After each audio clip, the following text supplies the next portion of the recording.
نبی پاک علیہ السلام نے تربیت کی نا حضرت فاطمہ کی، فرمایا بیٹے تیرا خامد اسی طرح ہے کہ اس طرح تیرے لیے مجازی خدا ہوتا ہے، اگر میں کسی کو سجدے کا حکم دیتا تو عورت کو کہتا خامد کو سجدہ کرے۔ دیکھنا اور میرے نبی پاک کے لفظ ہیں حدیث ترمذی میں، فرمایا جو بی بی اس حال میں مر گئی کہ اس کا خامد اس سے راضی تھا، فرمایا اللہ اس کے لیے جنت کے سارے دروازے کھول دے گا۔ تربیت کی تھی نا، تربیت تو خود میرے نبی پاک شادی کے بعد حضرت فاطمہ کو لینے گئے، کہا فاطمہ چلا لینے آیا ہوں، تربیت خود کی تھی۔ بی بی صاحبہ کہنے لگی حضور نبی کا حکم ہے کہ باپ کا، نبی کا حکم نام ماننا کفر ہے، نبی کا حکم کہ باپ کا، حضور نے فرمایا باپ کا۔ کہنے لگی محبوبہ بیٹھ جائیں، جب تک علی نہیں آئیں گے میں کوئی نہیں جاؤں گی، آپ کی تربیت کا نتیجہ ہے، میں کیسے چلی جاؤں جب تک شیر خدا نہیں آتے۔ کچی زمین پر یوں اللہ کے رسول تامت سمیٹ کے بیٹھ گئے، دیر کے بعد حضرت علی آئے، ماتھے پہ شکن نہیں، ایک دفعہ نہیں حضور نے کہا کہ میرے گھر میں پلا ہے، جناب علی تو کچھ سالوں کے تھے جب حضور کے در اقدس پہ آ گئے، یہ نہیں اللہ کے رسول نے فرمایا کہ میرے گھر میں پلا ہے، میرا غلام ہے، ساری زندگی میرا دستر لگر رہا ہے، کیسے بول سکتا ہے، کوئی لفظ نہیں کہے، فرمایا تو ٹھیک کہتی ہے، شیر خدا آئے۔ میرے کریم رسول نے فرمایا علی اگر تو اجازت دے تو میں فاطمہ کو لے جاؤں،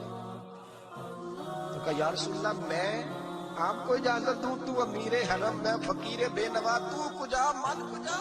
حضور میں آپ کو اجازت دوں، فرمایا بھائی فاطمہ نہیں مانتی، کہتی ہے وہ کہے او میرے بھائی دین جب آئے گا نا، دین جب آئے گا، سیدہ طیبہ طاہرہ حضرت خدیجہ الکبریٰ کی سہیلی ملنے آئی ہے، اور حضرت خدیجہ کے پھٹے ہوئے کپڑے اور پیمند والے کپڑے دیکھ کے تو رو پڑی، کہنے لگی تم مکے کی ملکہ تھی اور دنیا تیری مثال دیتی تھی، اور خدیجہ یہ تم نے کیا حال کر لیا، پر میں چپ کر،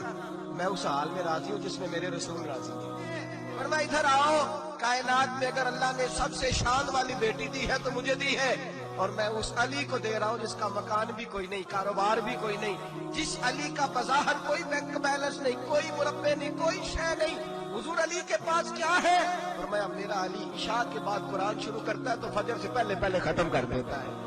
میرا علی صبح کی نماز کے وقت تلاوت شروع کرتا ہے تو ظہر سے پہلے قرآن مجید پڑھ دیتا ہے، پر میں رزق کھاتا ہے تھوڑا کھاتا ہے پر حلال کا کھاتا ہے، پر میں پاکیزہ روٹی کھاتا ہے، اور جب میدان میں نکلتا ہے تو برادری کے لیے نہیں نکلتا، جب تلوار لے کے نکلتا ہے تو یہ مکے کے لیے نہیں لڑتا، یہ تلوار لے کے نکلتا ہے تو قومیت کے لیے نہیں لڑتا، بابو کس لیے لڑتا ہے، فرمایا یا خدا کے لیے لڑتا ہے یا محمد مصطفیٰ کے لیے لڑتا ہے، اس کی تلواریں پاکیزہ، نظریات پاکیزہ، دیکھو میں بیٹی کا نکاح کہاں کر رہا ہوں، پھر غوث اعظم جیسا اللہ نے مجھے بیٹا عطا فرمایا، میرے بھائی ہم جو بنیاد بنا رہے ہیں، تو کہتے بات نہیں مانتی بہو، تو میں نے کہا بالکل صحیح کرتی ہے، نہیں ماننی چاہیے اسے، اس لیے کہ دولت پہ آ کے لائے ہو، بہو تھوڑا لائے ہو، کہتے ہیں جوائی لالچ بڑا کرتا ہے، تو میں نے کہا کیوں آفرے کرتے رہے، کس نے کہا تھا یہ باتیں کرنے، بالکل صحیح کر رہا ہے، وہ جو آپ نے جس بنیاد پہ دیوار بنائی تھی وہ آپ کو مل رہی ہے، میرے نبی کریم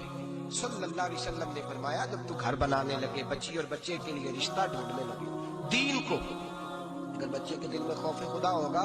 تو بیوی کو مارتے وقت ڈرے گا، 100 دفعہ خیال آئے گا، عورت کے اندر خوف خدا ہوگا تو سمجھے گی میرا خامند ہے، اگر